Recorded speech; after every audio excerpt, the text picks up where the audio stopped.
5 గంటలు 5 hours back నానబెట్టుకున్న శనగలు బఠానీ. ఇది దేనికంటే చోలే చేసి చూపిస్తాను ఇప్పుడు మీకు ఈజీగా. ఇవన్నీ నానిపోయినాయి. ఇప్పుడు మీకు నేను చోలే ఎలా చేస్తానో చూపిస్తాను చూడండి.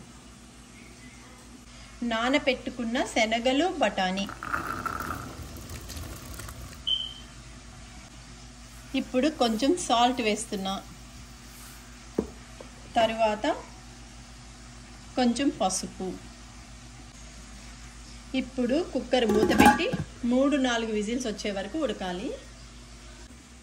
చూడండి శుభ్రంగా ఉడికిపోయింది బఠానీ బంగాళదుంప. చోలే కోసం రెడీ చేస్తున్నాను నేను. ఇది కొంచెం ఇట్లా జస్ట్ మ్యాష్ చేయాలి.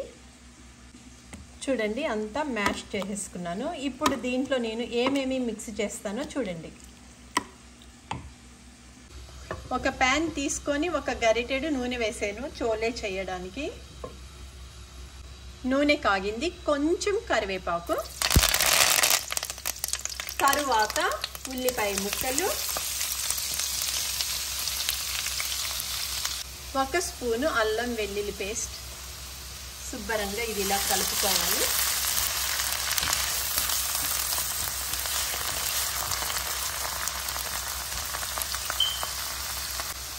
కొంచెం పసుపు, కొంచెం సాల్ట్. ఒకసారి శుభ్రంగా కలుపుదాం. ఇది గోల్డెన్ బ్రౌన్ వచ్చే వరకు ఉల్లిపాయ ముక్కలు వేగాలి.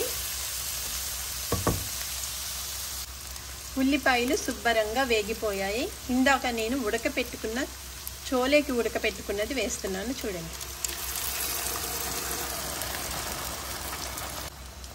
శుభ్రంగా ఒకసారి కలుపుదాం.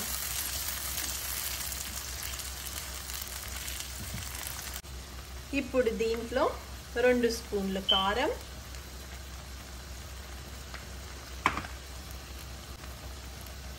కొంచెం ధనియాల పౌడర్, కొంచెం garam masala powder, 1 spoon chaat masala powder, కొంచెం చోలే పౌడర్. ఇప్పుడు ఒక్కసారి కలుపుదాం.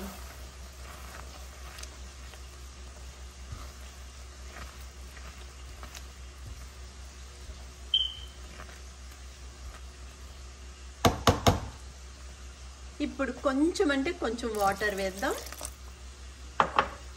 5 నిమిషాలు ఉడికితే చోలే రెడీ అయిపోతుంది.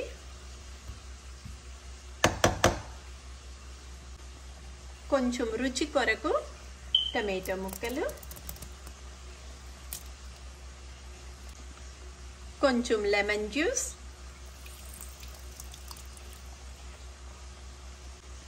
కొంచెం కొత్తిమీర. కొత్తిమీర వేస్తే చాలా రుచిగా ఉంటుంది. ఒకసారి శుభ్రంగా కలుపుదాం. 5 నిమిషాలు కుతకుత ఉడికితే చోలే రెడీ అయిపోతుంది. మంచిగా ఇందులో ఉల్లిపాయ ముక్కలు, కొంచెం కొత్తిమీర, నిమ్మకాయ పిండుకొని తింటే చాలా రుచిగా ఉంటుంది. అట్లానే పానీపూరిలో కూడా బాగుంటుంది. ఇప్పుడు నేను పానీపూరి కూడా చేస్తున్నాను చూడండి. పానీపూరీలు రెడీమేడ్. 5 నిమిషాలు మూత పెడుతున్నాను.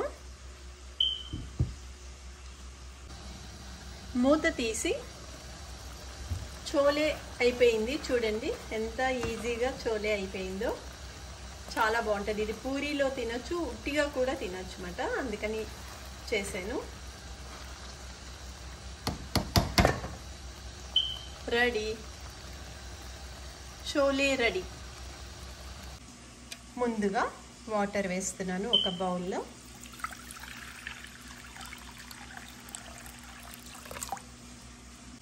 తర్వాత పౌడర్ వేస్తున్నాను, పానీపూరి పౌడర్.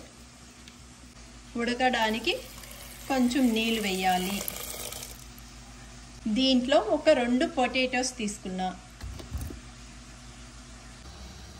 మూత తీసి చోలే అయిపోయింది చూడండి. ఎంత ఈజీగా చోలే అయిపోయిందో. చాలా బాగుంటుంది. ఇది పూరీలో తినొచ్చు, ఉట్టిగా కూడా తినొచ్చు అన్నమాట.